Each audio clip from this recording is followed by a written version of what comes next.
Hello, everyone. Welcome into another video. Today is going to be a little bit shorter. I wanted to make a video and show you guys how I am quickly creating these little piles of trash, like I have all over my basement environment here, which this basement environment is something that I've been working on for a while now. And I am just about finished. I'm just working on a couple more things to finish it up. But this will be available to purchase this entire environment on Fab. And I'm really excited to get this finished up and made available for you guys. But I wanted to show you guys this quick tip that I learned, and it involves basically simulating the physics on these objects and letting them fall in place and then saving those objects in place. So it's very cool and it's very easy to do, relatively easy. So we're just going to get a few different objects out here. I've got some cans here, some bottles, things like that. And what you want to do is spread all of these around a little bit. It really doesn't matter where. Just something like that is fine. And the first thing that you need to make sure is that your all of your items have collision on them. So these already do have collision, but make sure that you do have at least simple collision on these. And then you also need to make sure that your floor or whatever you're dropping them on has collision as well.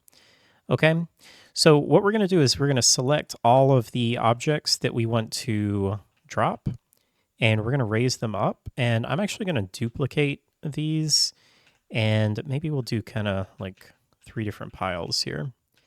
And then we want to select all of these, everything that we want to drop. And then we want to, in our details panel, we want to search for simulate physics. And you're going to find simulate physics here. We're going to check that. And then what you want to do is up here where you would normally play, we're going to go here and we're going to simulate. Okay. So when I click on that, you will see that it actually drops those and simulates the physics on everything. Now, the problem is if I hit stop, then they go back to the regular position, right? So if we do that again, if we hit play, oh, well, hold on. We don't actually want to simulate or play in the viewport. We want to just simulate. Okay.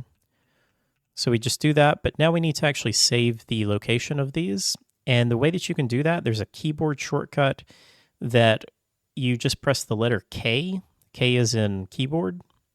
And you need to make sure that you do that while you're actually still simulating. So if I press K, you'll see down here that it says it saved the position for those 18 actors. Then we can hit stop, and there we go. All of our actors are now in place. And the great thing about this is they are still individual actors. We can click on them, move them around. If we want to, change something, maybe we don't like the exact position that it's in, we can very easily move those.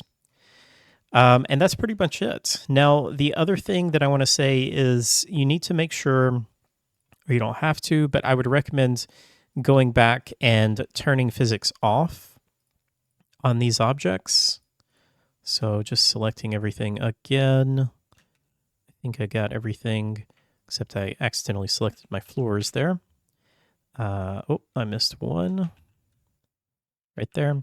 So go in and just turn simulate physics off, and then you will be good to go. The reason I say to do that is because if you leave the physics simulation on, then you could run into some issues where the collision will collide when you actually start to play.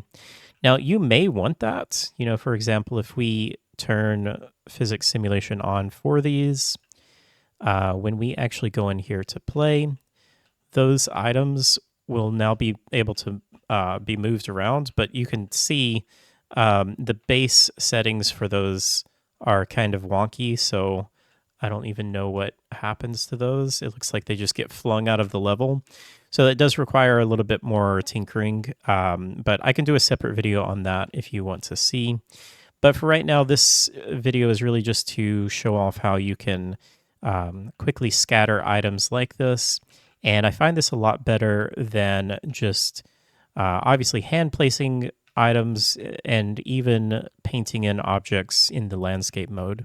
So I hope that helps. If you found it helpful, be sure to leave me a like and subscribe. As always, we do have a Patreon that you can help out and support the channel even more, get access to a lot of the assets that I make, as well as early access to these videos. And it's also just a great way to help support me. And we also have a Discord that you can check out, and I'll leave a link to that below as well.